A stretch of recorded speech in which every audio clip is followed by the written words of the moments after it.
ଶୁଖିଲା କାଠ ଉଠାଏ। ଚୁନି ମାଉସୀ ପଛେ ପଛେ ଉଡ଼େ। ଉଲ୍ଲୁ ବନାଇ ମୋ କାଠ ସବୁ ନେଇ ଚାଲି। ଜଙ୍ଗଲରେ ବହୁ ଦିନରୁ ଲାଗାତାର ବର୍ଷା ହଉଥିଲା। ମା ଚିଡ଼ିଆ ପାଖରେ ନିଆଁ ଜାଳିବା ପାଇଁ ଗୋଟିଏ ବି ଶୁଖିଲା କାଠ ନଥିଲା। ଟିକିର ଝିଅ ଚିକି କହେ, ମା କହୁଥିଲ ଆଜି କ୍ଷୀରି ବନାଇବ, କୁହ ନା କେତେବେଳେ କ୍ଷୀରି ବନାଇବ? କେତେ ଦିନରୁ ଲାଗାତାର ବର୍ଷା ହଉଛି, ଘରେ ଶୁଖିଲା କାଠ ସରିଯାଇଛି। ବର୍ଷା ଟିକିଏ କମିଯାଉ। ଟିକି କିଛି ସମୟ ଅପେକ୍ଷା କରେ। ଯେତେବେଳେ ବର୍ଷା କମେ ନାହିଁ ତ ଟିକି ତା ପଡୋଶୀ ଚାମେଲି କୁଆ ପାଖକୁ ଯାଏ। ଚାମେଲି ଭଉଣୀ, ତମ ପାଖରେ ଶୁଖିଲା କାଠ ଅଛି? ମତେ ନିଆଁ ଜାଳିବାର ଅଛି। ଘରେ ଯେଉଁ କାଠ ଥିଲା ତାହା ସରିଯାଇଛି। ନା ନା ଟିକି ଭଉଣୀ, ମୋ ପାଖରେ ତ ଶୁଖିଲା କାଠ କୁ ଅଦା କାଠ ବି ନାହିଁ। ମୁଁ ବି କେବେଠାରୁ କାଳୁକୁ କହୁଛି, କିନ୍ତୁ ସେ ମୋ କଥା ଶୁଣୁନାହିଁ। ମୁଁ ଜଙ୍ଗଲକୁ ଯାଉଛି। କେଉଁଠି ଯଦି ଶୁଖିଲା କାଠ ମିଳିବ ତମେ ବି ମୋ ସହ ଚାଲ। ଆମେ ଦୁଇ ଜଣ ଏକାଠି ଶୁଖିଲା କାଠ ସଂଗ୍ରହ କରିବା। ନା ନା ଟିକି ଭଉଣୀ, ମୁଁ ଏଇନା ଯିବି ନାହିଁ। ଏବେ ମୁଁ ମୋ ପୁଅକୁ ଖାଦ୍ୟ ଖୁଆଇବି।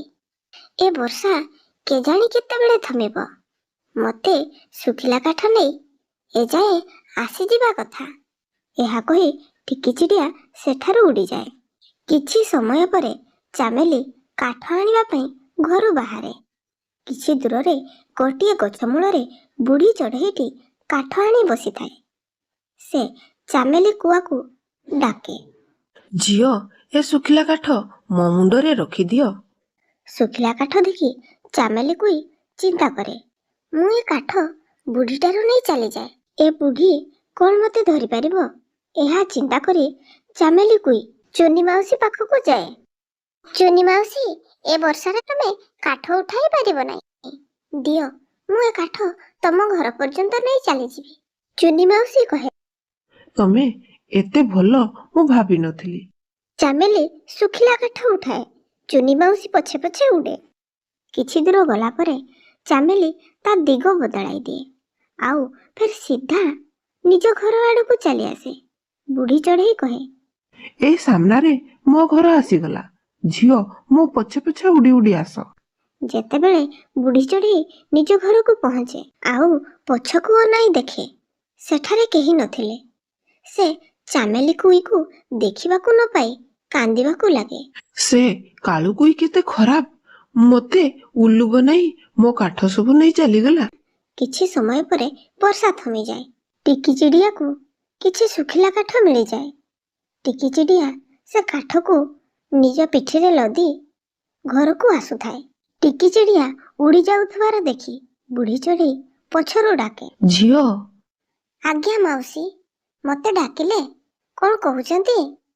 ଝିଅ, ମୋର ଶୁଖିଲା କାଠ ଗୋଟିଏ କାଳୁକୁଇ ନେଇ ଚାଲିଗଲା। ତମେ ରୋଷେଇ ପାଇଁ କିଛି ଶୁଖିଲା କାଠ ଦେଇପାରିବ? ବୁଢ଼ୀମା, ତମେ ତ ବହୁତ ବୁଢ଼ୀ। ତମେ କିଛି ଖାଦ୍ୟ ତିଆରି କରିପାରିବ ନାହିଁ। ତମେ ଚାଲ, ମୁଁ ତମ ପାଇଁ କିଛି ଶୁଖିଲା କାଠ ଆଉ ଖାଦ୍ୟ ବି ରୋଷେଇ କରି ଦଉଛି। ଟିକି ଚିଡ଼ିଆ ବୁଢ଼ୀ ଚଢ଼େଇ ଘରକୁ ଯାଏ। ଟିକି ଚିଡ଼ିଆ ଚୁଲିରେ ନିଆଁ ଜଳାଏ। ବୁଢ଼ୀ ଚଢ଼େଇ କହେ, ମୁଁ ଏ ଚାଉଳ ରଖିଛି, ତମେ ଏହାକୁ କ୍ଷୀରି ବନାଇ ଦିଅ।